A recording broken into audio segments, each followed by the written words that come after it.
Tribulation, day 68,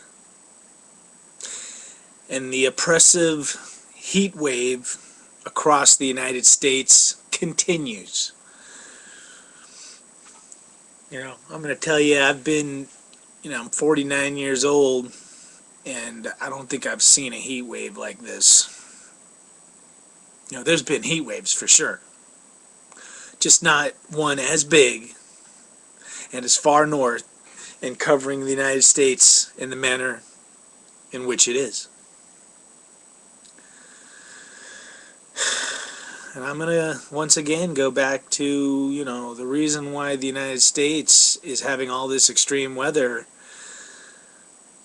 is because there's a bad vibe blowing in the wind. If we as a people don't have our acts together, if we're caught up in fear and hatred and desperation, that's a lot of negativity. And I believe it's kind of extrapolated and manifested externally, possibly in the form of weather. You look at the skies, it's nothing but energy, electricity.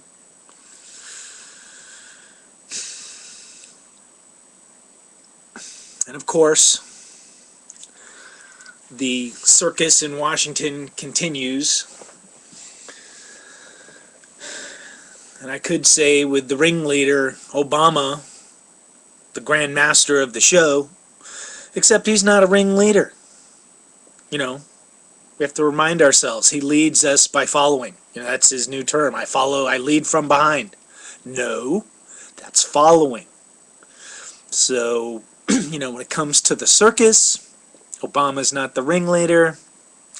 I don't know. I think he's just the clown in the back of the clown truck that comes out during intermission between entertainment. The only hope we got is the cut, cap, and balance. So if it goes down to defeat, that's it. It's over. I pretty much think it's over anyway. A way to look at this is we had a bunch of entitlement programs designed back in the 40s, Social Security, Medicare, and basically they were Ponzi schemes. Most of the time our government, anything they're doing, is usually a scam. If anybody else in the private sector was running Social Security, they'd be arrested. So, what we know is it's your basic pyramid scheme. If people keep paying in, then the few lucky ones at the top can, get their money out. But what we know is our government has lied to us. And, they told us that there was a lockbox on the Social Security funds. There's not. They spent it. It's gone. And basically, what happened was after World War II, we had the baby boom generation, which was a population explosion here in the United States that, came and went, but it left a wave of humanity. And basically that's what's popping the bubble on this non-sustainable system. There's an incredible amount of people. I forget the number. It was like 10,000 people each day retiring, all trying to draw benefits. The other big scam was, it's just the concept of retirement and, stashing away your funds in an IRA. That was just the government trying to push all of our money into the stock market. Me, I thought I was unlucky, but I withdrew all my IRA funds back in around 2001 after I'd been laid off and unemployed and I was out of money. And even though the government took a huge fine, took like half of my money, I almost think I made out better than a lot of people are going to make out when the market collapses. And the last couple of days, the stock market's been going up. So the clueless will be like, oh man, everything's good. Put your money into the stock market. All the stock market is a bunch of rich people that are just sucking in your money so they can take it from you. So whatever you do, don't invest in the stock market. That's a big mistake. The stock market is not reflective of anything. And of course, all the baby boomers are now, because they are retiring, by law, they have to start withdrawing their money from their IRAs. So you can talk to any economist and they'll tell you that the stock market was due to dive, to just sink for at least 10 years, 10 to 13. A generation of people need to, move on because they're all going to withdraw their money. And that's all a big joke anyway, because most people, by the time they die, all their money gets taken by the government anyway. So once again, it's just a big scamola. You'd be better off investing in yourself, in your own business, into land, into tangible items that you can hold on to. Now, if you're gonna do the stock market like me, I bet on sports. I love betting on sports. But one rule of betting on sports is, only bet money you're prepared to lose. So that's my advice to everybody: is look at what you're putting into the stock market and be prepared to lose it all. And if you're not, then get your money the hell out of there. That's the reality. But unfortunately, this game's going to continue. The government's going to shut down, which, I'm going to tell you is a good thing. And Americans, whoever, if you're out there listening to this, do not be afraid. Do not fear. Obama, and especially all the liberals, they're doing their best to scare the hell out of us all. But, I'm going to let you in on a little secret. Their scare tactics, the stuff they're talking about as far as the debt ceiling, all that's already happening. And, once again, you don't have to be afraid, because we survived without the government before there ever was a government, and we can survive again without a government. Now, I'm just going to tell you myself, I'm sitting here in a state, California, that is completely broke and being run by a fool, Jerry Brown. And you know what? I'm broke and I'm getting my medical supplies from the state. And already for the last 2 years, they've been threatening me, saying, hey man, the programs are gone, we have no money. And, when I say, well then, what the hell am I going to do? Because without these programs, I can't get it. There's no jobs out there. How am I supposed to get my medication? And government officials just look at you and they're just like, I don't know, I don't care. There's nothing I can do about it. So, the one thing I had to come to an understanding on was that I can survive with or without that government.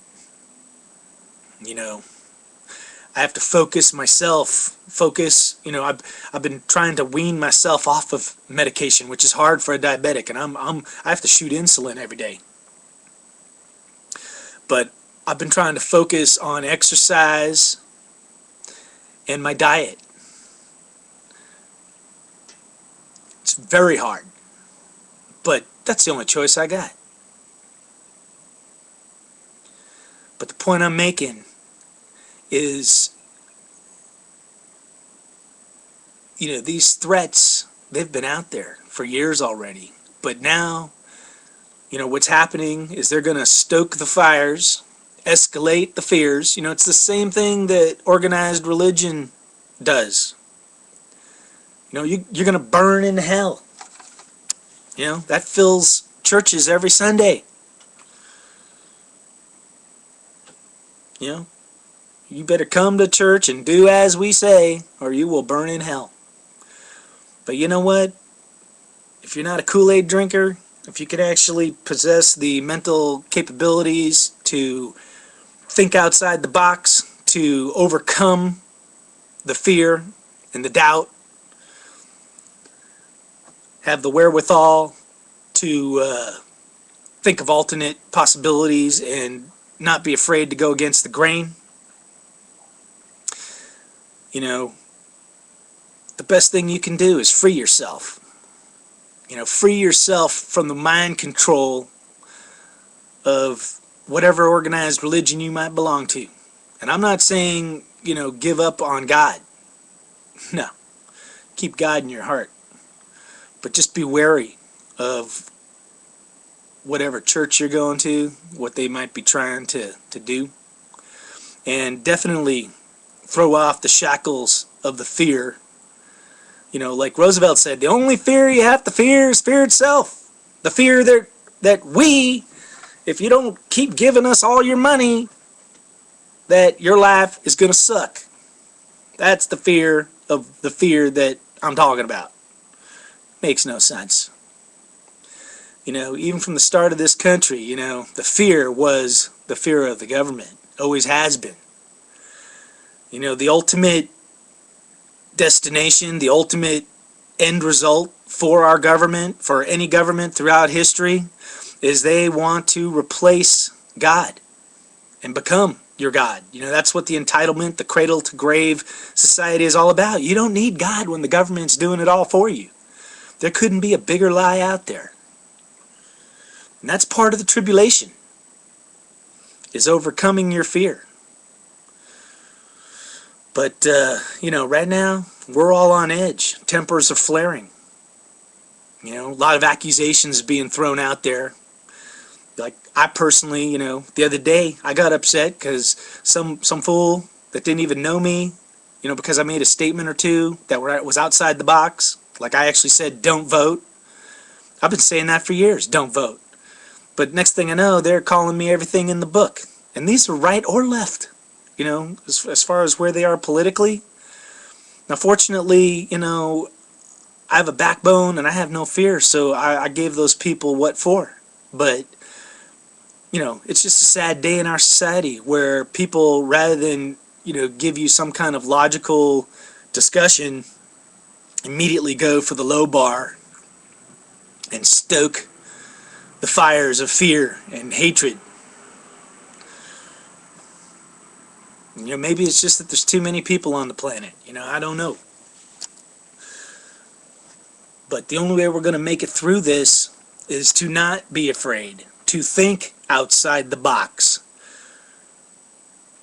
A balanced budget amendment is a good thing. All these politicians, including our president, telling us we don't need a balanced budget. How stupid do you think we are? They think that we're really stupid. And you know what?